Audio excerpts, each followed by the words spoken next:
Le chant que tu viens d'entendre, c'est l'oiseau au ventre rouge. Il a été introduit dans les années 80 pour son beau plumage. Je pense que son nom t'est familier. Le bulbul à ventre rouge.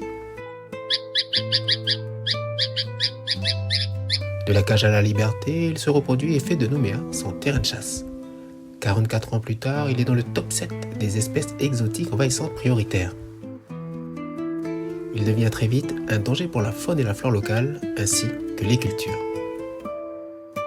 Depuis 3 ans, sur le front nord de la province sud, des actions sont mises en place pour diminuer, freiner la population et, si possible, l'éradiquer.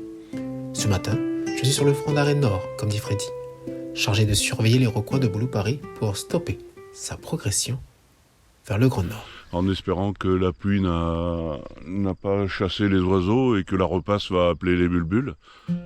Tomo, et on s'arrête à Tomo. Et on s'arrête à Tomo, et ensuite après on va attendre Touta.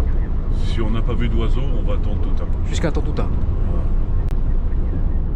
Tontouta, il y a des foyers. Ah non, Tontouta, on laisse tomber. Ah ouais. C'est plein. Hein? La flotte. Avec la pluie comme ça, même j'ai remarqué avec la pluie, ils sortent pas. Et tu les vois pas. T'as beau mettre la repasse, mais dès qu'il pleut, dès qu'il y a du vent, c'est rare que tu les vois. Quand j'entends Emmanuel me dire ça, je me dis que c'est pas gagné.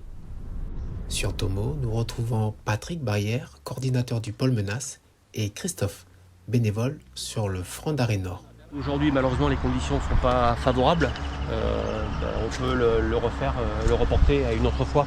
Il faut savoir qu'il y a dans les alentours de Nouméa, Païta, Dumbéa, il peut y avoir chaque année jusqu'à 30% de perte de tomates. Donc ça a un impact très important sur les activités agricoles. Donc l'objet, c'est, si possible, faire repousser le front d'invasion, à la fois le front sud, mais comme ici le front nord, et surtout éviter que d'autres populations ne s'installent.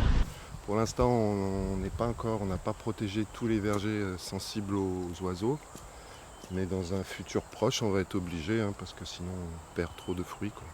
Quand le fruit n'est même pas mûr, t'en trouves des piquets, quoi. Et ça, c'est eux, quoi. Donc ils s'attaquent à tout, sans aucune préférence. Malgré le temps, nous décidons quand même de passer à l'action. Pour chaque sortie, les protocoles de sécurité et d'information sont mis en place pour informer la population de la zone de tir. Maintenant, pour attirer le bulbul, nous utiliserons une repasse.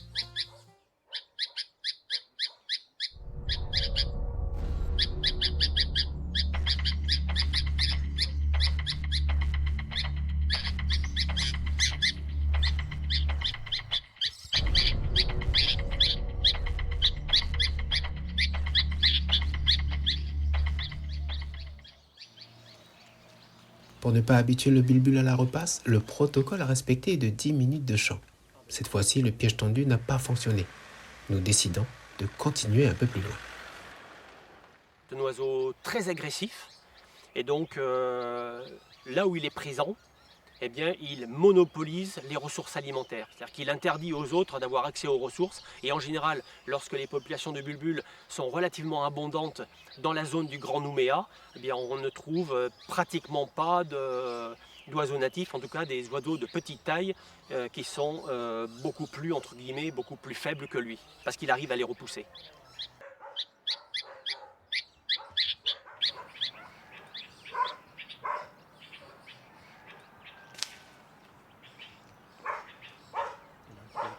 Félicitations. Ici, c'est plutôt rouge-orangé parce qu'il s'agit d'un jeune, donc un jeune de l'année. Donc il n'est pas encore adulte, il n'est pas encore reproducteur, mais lorsque il devient reproducteur, cette partie-là est vraiment très rouge vif. Vous l'aurez compris, le bulbul n'arrange pas les choses. Restons vigilants et surveillons-le de près. Notre bilan du jour, 2 bulbuls abattus et un blessé. Depuis 3 ans que le dispositif existe, près de 200 oiseaux ont été éliminés sur le front nord. Avant de nous quitter, Patrick Barrière a un dernier message. J'invite tous les résidents de la zone, à la fois du front nord et du front sud, donc on va dire Yaté, Boulou-Paris jusqu'à Tontouta, à solliciter la cellule de veille 75 30 69 pour le plus vite possible que l'on puisse intervenir par le biais des chasseurs professionnels et atteindre l'objectif qu'on s'est donné, c'est-à-dire l'élimination des populations de bulbules sur les fronts d'invasion.